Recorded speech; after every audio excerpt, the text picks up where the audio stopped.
Hello guys, good evening. For today's video, we'll make French vanilla, hot French vanilla.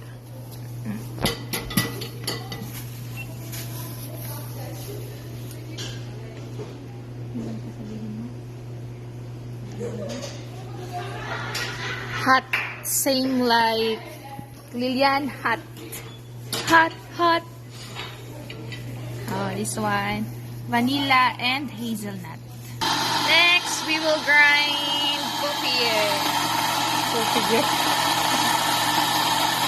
one coffee grinds 18 grams. Next,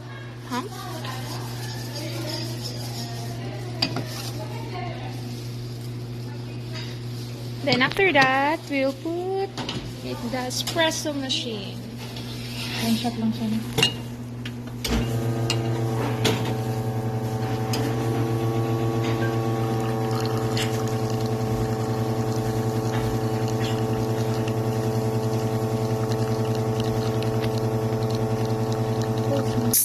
Next, we will steam our milk.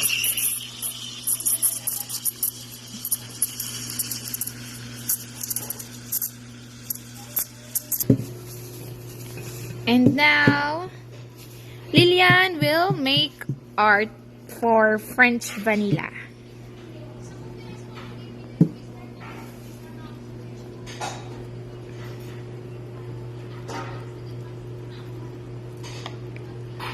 Let's see what the result.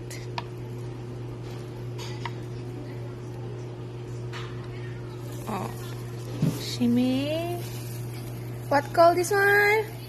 Tulip. And this is our finished product. French vanilla. Made by Lilian. Say bye. She will give it to the customer. And here we are. Jinisaros Batbatan. French vanilla.